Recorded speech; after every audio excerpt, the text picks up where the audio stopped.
Thank you so much for joining me. It is July 3rd. Happy Independence Day. Happy birthday to me. I happen to be a Yankee Doodle Dandy July 4th baby. So we're going to get right into this. What we're going to talk about today is managing conflict, whether it's getting into that fight on the street, dealing with somebody that's difficult at work, or challenging negotiations with a potential client or somebody that you're working with, finding that middle ground, understanding how to work through conflict or challenging conversation and get what you need out of your day. I hope you're going to enjoy today's topic. We're going to go into our theme song and we'll be right back. Thanks for hanging with me.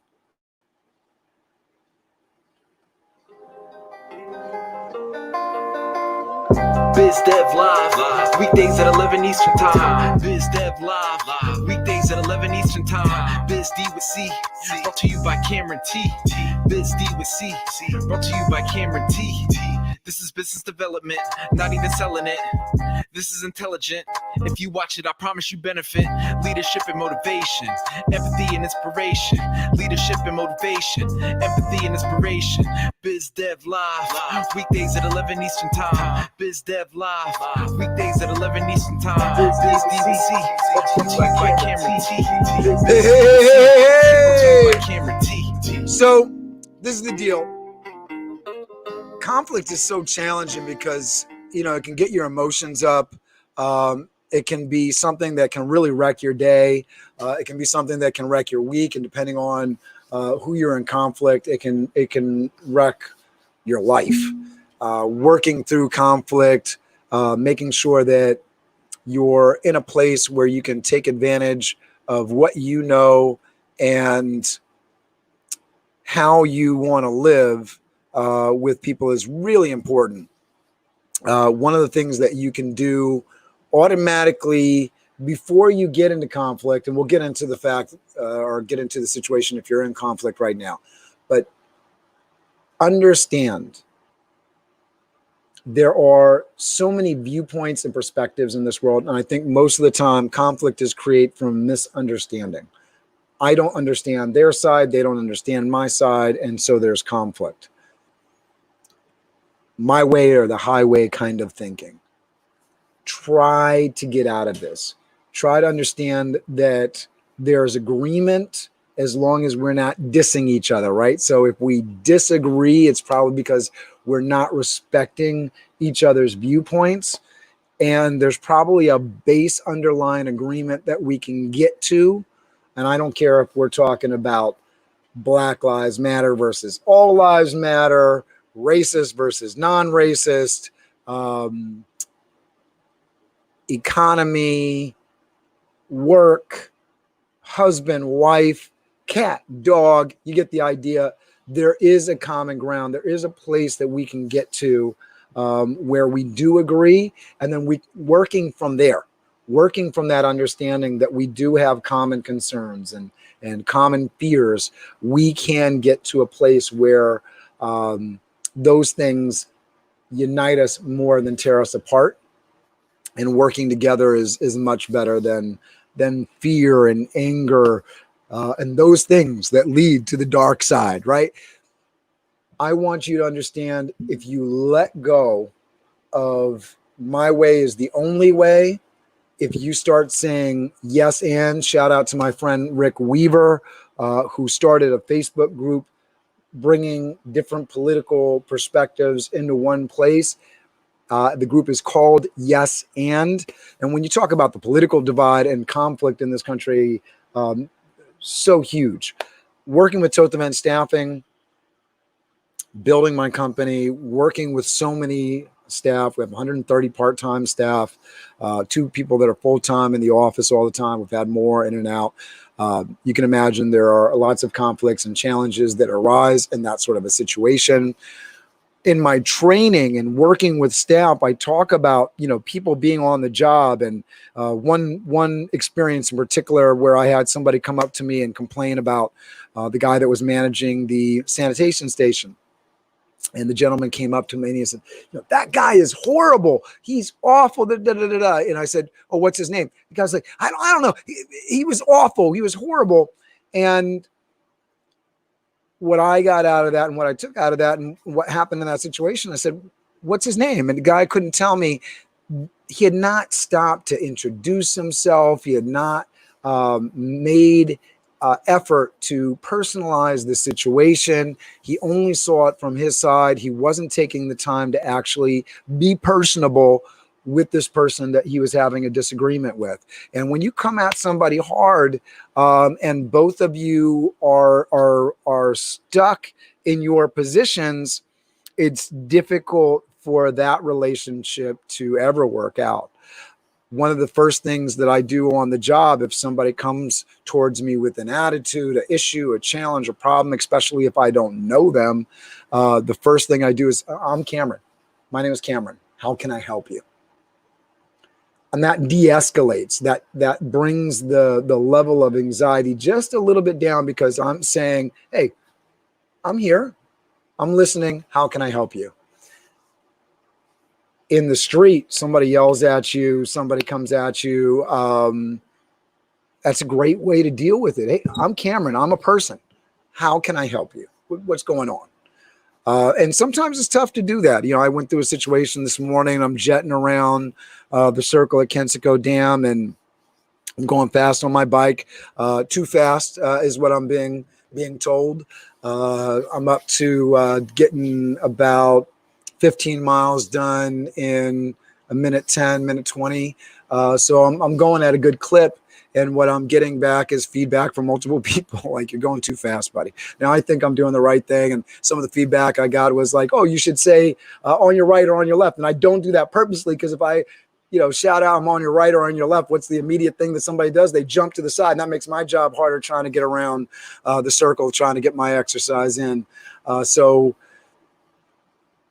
it's tough to explain that side of it to somebody. I know what I'm doing. I haven't run into anybody, but I understand that I'm scaring people. So I have to change my behavior. And that's a big part of conflict, is understanding if somebody's bringing an issue to you, it takes a lot for somebody to speak up. It's difficult. It's challenging. So if you're a boss and you're building your company, understand you work for your staff, not the other way around. You need to understand and listen to those folks, and that will help you with your conflict within your organization, because you're listening, you're understanding. And maybe what needs to happen is you need to explain things from your point of view and make your staff understand this is why you do something, or maybe you need to change the way that you're doing things. So, based on my experience this morning, I'm going to take my fast bicycling down the Bronx River Trail, where I'm passing people much less often,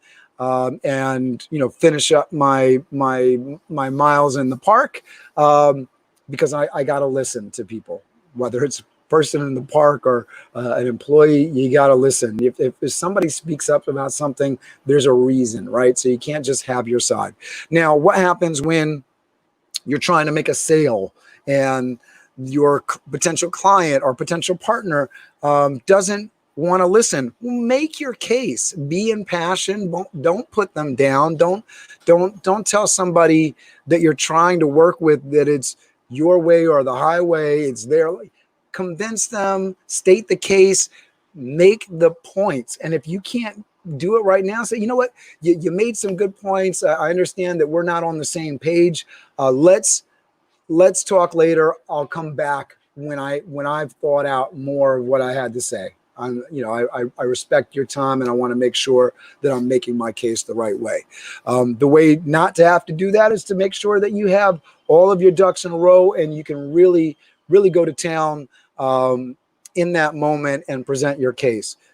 And that way you can do that over and over again. That's scalable. Once you have all of your points, you have them written down. Now, not only can you do that with more people, but you can train other staff to do that. Talking points, I was listening to Dan Locke, and he was talking about the sales process of not rebuttals, because I think so much of us dealing with conflict is somebody has a response, they're against the sale, and so we have a set scripted response. Oh, you don't want to do well, da da da da. And we hear this on sales calls all the time. We hear this. So what I want you to do is think about all the positives of what you deliver and really focus on those and really have a good listening conversation. Pasquale Palumbo of My Master Networks Mount Pleasant chapter. We were born with 2 ears and 1 mouth, and that is really the best sales tool that you have. Listen more than you're talking so that you can hear a customer or clients or partners' pain points and really speak to those from your position of power, from your positive superlatives rather than defensiveness. Conflict happens when we are attacking or we are defensive. If we are never attacking, if we are never defensive, we will spend very little time in conflict. Now, let's get to this thing. We're already on conflict. You're having an argument with someone. You're in a deep, dark place with somebody. The first thing that I need you to do to manage that conflict is forgive the other person. Forgive yourself and come at it with an attitude of gratitude. What are you thankful for about this person that you're working with? And listen, if there is nothing that you are thankful for in working with this person, why are you working with them?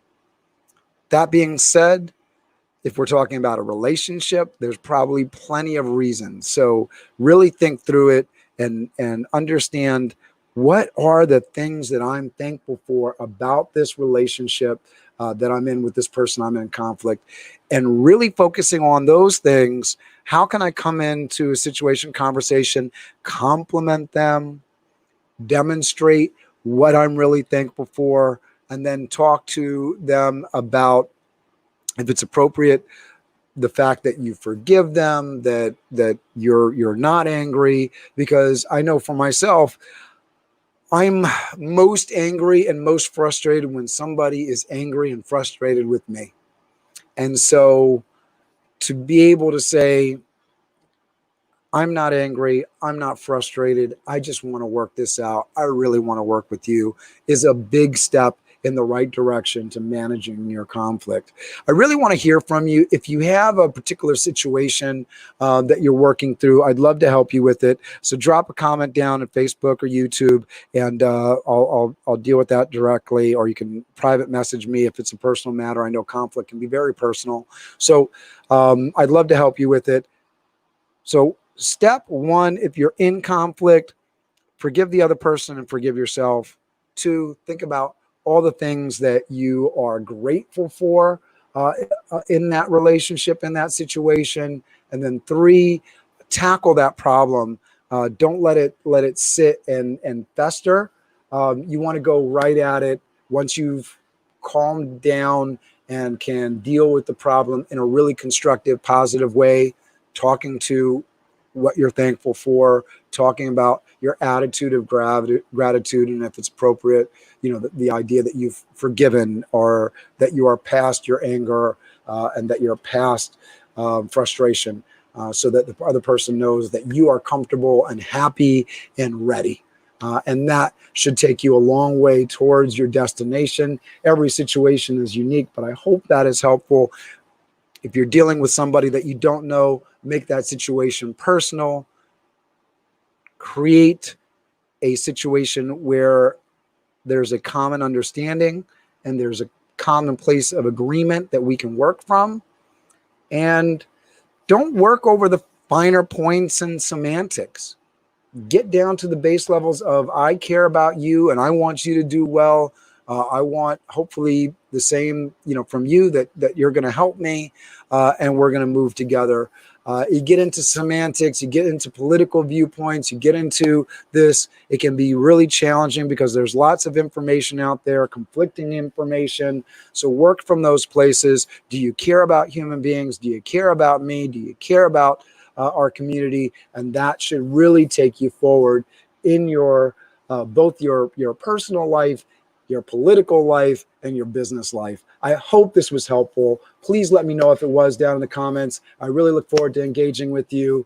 I will be back on Monday. Have a great weekend. I will be celebrating my birthday by watching Hamilton at 6 o'clock. I'll try to live stream that so you can see my reactions. I'm really looking forward to that. And then I will be doing a virtual dance party tomorrow night, very casual. I will be DJing, so I hope you'll join me for that as well.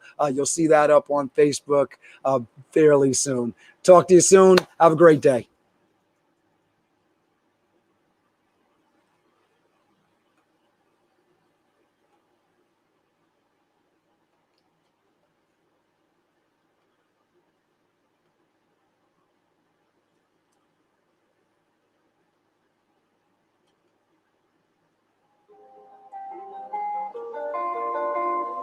Biz Dev Live, weekdays at 11 Eastern Time. Biz Dev Live, weekdays at 11 Eastern Time. Biz D with C, brought to you by Cameron T. Biz D with C, brought to you by Cameron T. This is business development, not even selling it. This is intelligent. If you watch it, I promise you benefit. Leadership and motivation, empathy and inspiration. Leadership and motivation, empathy and inspiration. Biz Dev Live, weekdays at 11 Eastern Time. Biz Dev Live, weekdays at 11 Eastern Time. Biz D with C, brought to you by Cameron T. Biz D with C, brought to you by Cameron T.